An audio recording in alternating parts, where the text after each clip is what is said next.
po na nitong mga nakarang sa linggo na yan, ako po ay talagang inaatake ng kaaway, pero hindi po siya nagtagumpay. Amen. Sapagkat ang Diyos ang siyang kasama ko. Amen. So, gusto ko po ibahagi sa inyo yung word na binigay sa akin ng Panginoon nung mga panahon ngayon. Last Saturday po, na ako po ay na-urhensya sa sobrang sakit po ng aking ear sa loob po, na para bang kumikibot-kibot siya, parang puputok, gano'n ang pakiramdam ko. Sa sobrang sakit ay ako po ay nagkaroon ng napakataas na blood pressure po. Nabot po ng 160/100. Yan yung po. Sinabi po ng doktor sa akin na dahil daw po yung sa pain. At nung po ako ay bago ko umalis at parang feeling ko ako yung nanglalata. Sabi ko, Lord, bago ko pumunta ng hospital, bigyan niyo po ako ng word para ako po yung lumakas. Sabi ko gano'n. Kahit po parang hilong-hilo pa po ako, pinaksan ko po ang Bible ko at itong sinabi ng Panginoon sa akin. Isaiah 43, verse 1 hanggang 4, sabi niya, but now this says the Lord, He who created you, O Jacob, He who formed you, O Israel, fear not, for I have redeemed you. I have called you by name, you are mine. When you pass through the waters, I will be with you. And through the rivers, they shall not overwhelm you. When you walk through fire, you shall not be burned, and the flame shall not consume you. For I am the Lord your God, the Holy One of Israel, your Savior. I give Egypt as your ransom, Ethiopia and Seba in exchange for you, because you are precious in my eyes and honor, and I love you. I give men in return for you. Napakaganda po nito binigay ng Panginoon sa akin. Alam niyo po ba na napawi lahat ng aking pong mga, kahit po ang pakiramdam ko ay di maganda, pero napawi po lahat yung mga worries. Napawi po lahat yun ng Panginoon dahil sa kanyang salita. Kaya po nung nandun po ako sa urhensya ko po ay kalmado na. Amen? At ganun po pagka-nangusap ang Panginoon, yung pag-ibig ng Diyos sa ating mga nararanasan na mga sakit, na mga problema sa buhay, anumang mga difficulties na ating nararanasan na encounter sa buhay. Ang Diyos po nangungusap sa atin, just give time to look at your Bible. This will give you peace, this will give you strength, and this will give you life. Ito ay nagbibigay buhay po sa atin.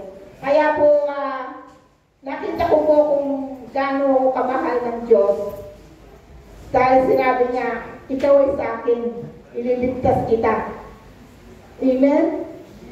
Ikaw ay minamahal ko, ang sabi ng Panginoon. Tayo pong lahat ay mahal ng Diyos, dahil higit po sa time na tayo po ay nagkakaroon ng mga suliranin. Amen? Ng ating mga pain, kung minsan naranasan natin yan. Wala pong exempted, kahit po ang mga lingkod ng Diyos. Amen?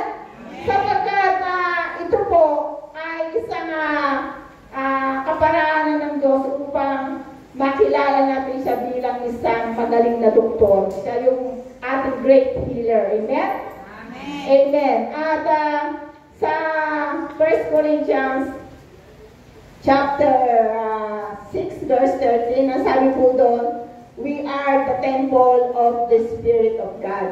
Amen. Kasi po, minsan kapag nakakaranas po tayo ng mga problema, ng mga sakit, kahirapan, ay ang feeling karanasan ng kahit isang Kristiyano is parang ang layo ng Diyos. Di po ba? Lord, help me. Parang layo niya para tawagin. Pero, alam niyo po ba that the Spirit of God lives in us? He dwells in us. Amen. Ito yung banal na Espiritu na nung nakilala po natin ang Panginoon, siya po ay tinanggap din natin sa ating buhay. At siya po ay nananahan. He dwells in us. Hindi po siya napakalayo. He is not a distant God. Na kapag gusto mong tawagin ay kailangan pa, Lord, na napakalayo niya para ikaw ay marinig. Hindi po. Ang Espiritu ng Diyos po ay nasa ating pong body. Amen? Siya po ay nananahan sa atin. At yun po ay nagbigay sa akin ng kagalakan. Napuspos po ako talaga sa verse na ito na si Lord napakabuti niya yung pag-ibig niya sa atin na kasi na-meditate, lagi ko po itong nababasa nung papel, iba po yung ginawa sa akin ng Panginoon na yung napuspos po ako ng kagalakan dahil si Lord, andito sa akin andito sa akin He is not, hindi siya malayo Andyan siya, na hindi niya ako iniiwan. Hindi niya ako pinapabayaan. Amen? Amen. Ganon din po tayo, ang banal na Espiritu is indwelling in your bodies. Siya'y nananahan sa'yo. Kung tinanggap mo ng buong puso at nanalig ka sa ating Panginoong Yesus. Amen. Kaya nga po, kapag sinasabi natin na parang feeling natin malayo ang Panginoon, parang hindi natin siya nararamdaman, kasi po tayo po yung lumayo, yung ating puso po. Kailangan po ay makita natin lagi na at manampalataya na hindi tayo iniiwan man ng Panginoon kahit sandali. Amen. Kasi siya po ay nakadirect ang home niya, ang tahanan niya ay ang ating body. Kaya nga po mahal natin ang ating katawan. Mahal natin ang ating katawan sapagkat ito'y templo ng banal na Espiritu. Mahal natin at panatilihin natin na sikapin natin na makapamuhay ng ayon sa kalooban ng Diyos upang ang ating katawan ay patuloy na mapanatili natin na ang banal na Espiritu ay hindi po siya mag-grieve. Because every time we grieve the Holy Spirit, yun po yung isang cause kung bakit ang feeling natin parang hindi natin siya naririnig. O parang ang layo niya. Mga kapatid, the Holy Spirit is, meron siya like a person, meron po siyang damdamin. Amen? Amen? So, yun lang po at alam ko po na ang Holy Spirit po ay nangusap sa ating mga puso. Hindi po niya tayo iniiwanan even in times of hard times, difficult. Gaano man kahirap, gaano man kasakit, o gaano man yung ating nararanasan, mga kapatid, mahal na mahal po tayo ng Panginoon. At yung pong pag-ibig ng Diyos, nag-overflow po yan sa mga anak niya. Kung paano tayo nagmamahal sa ating mga anak, na kapag nagkakasakit na nag-aalala, ang Panginoon po ay higit pa yung pagmamahal niya sa atin na mga magulang. Amen?